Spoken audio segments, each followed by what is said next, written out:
Bonjour et bienvenue dans cette vidéo consacrée au combinatoire. Pour cette troisième vidéo, nous allons parler de notions d'arrangement et de combinaison, où en réalité il est question de faire une sous-sélection d'un ensemble et de regarder combien de sélections possibles il est possible de faire. Nous partons d'un ensemble d'éléments.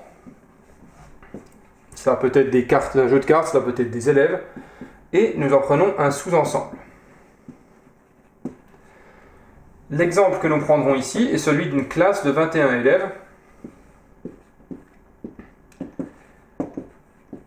Et nous prenons 4 élèves parmi ces 21, pour deux cas différents. Dans le premier cas, nous avons quelqu'un qui aimerait prendre 4 élèves pour faire des présentations lors d'une conférence ou d'une série d'exposés. Pour le coup, l'ordre dans lequel ces élèves vont passer est important, car le premier élève ne sera pas avantagé d'avoir vu les présentations de ses collègues, et aussi simplement pour le ressenti de l'audience, l'ordre dans lequel les élèves vont passer sera important.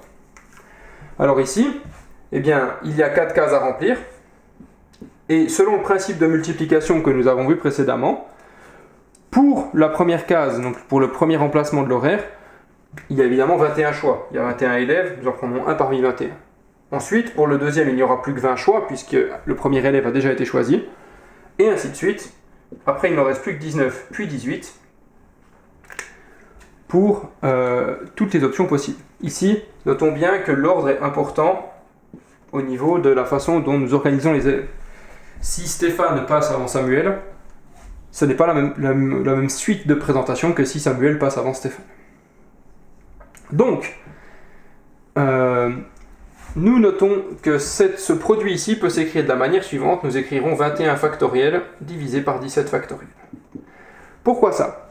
Cela permet d'écrire cette notation de manière condensée, et cela peut se montrer très utile lorsque la taille du groupe devient importante. Comment est-ce qu'on en arrive à cette conclusion? Nous savons que 21 factoriel correspond à 21 fois 20 fois 19 fois 18 fois 17 fois 16, etc. jusqu'à 2 et 1. Alors que 17 factoriel est égal à 17 fois 16, etc. fois 2 fois 1. On reconnaît donc qu'en divisant 21 factoriel par 17 factoriel, tous ces termes sont communs aux deux expressions et se simplifient, et il nous reste donc simplement que 21 factoriel divisé par 17 factoriel sont équivalents à 21 fois 20 fois 19 fois 18. C'est ce que nous cherchons à calculer ici. Cette situation est celle d'un arrangement, et c'est simplement le mot qu'on accroche à cet exemple, et on écrit un arrangement ANK. C'est l'arrangement de k éléments parmi n, et cela se calcule n factoriel divisé par n-k factoriel. Ici, nous avons pris 4 éléments parmi 21, nous avons donc 21 factoriel divisé par 21 moins 4 factoriel. 21 moins 4 étant égal à 17. Sur la calculatrice, la touche qui permet de calculer les arrangements s'appelle NPR.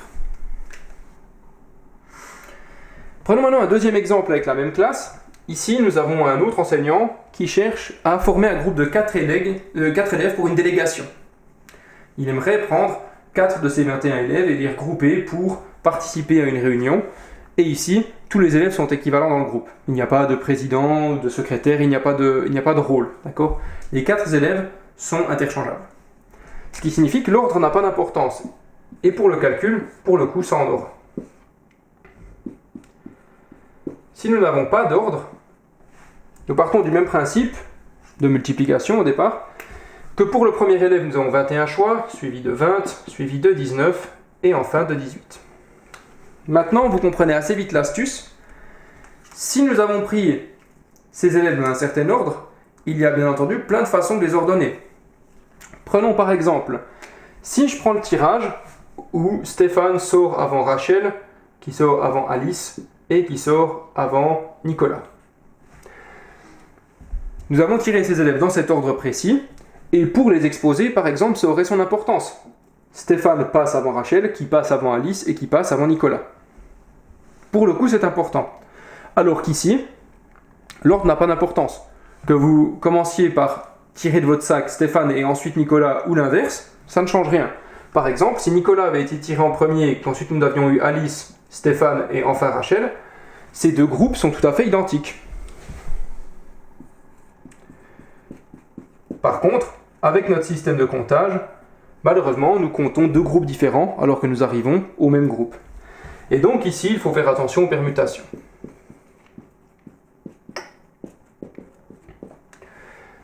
La façon simple de considérer ça est la chose suivante. Pour commencer, pour compter le nombre de tirages possibles en tenant compte de l'ordre, donc ce que nous aurions fait ici, nous partons d'un arrangement.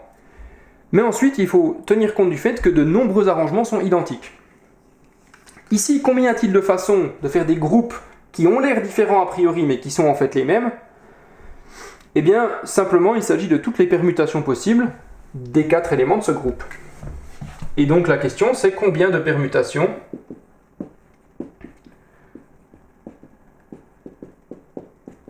peut-on faire avec ces 4 élèves?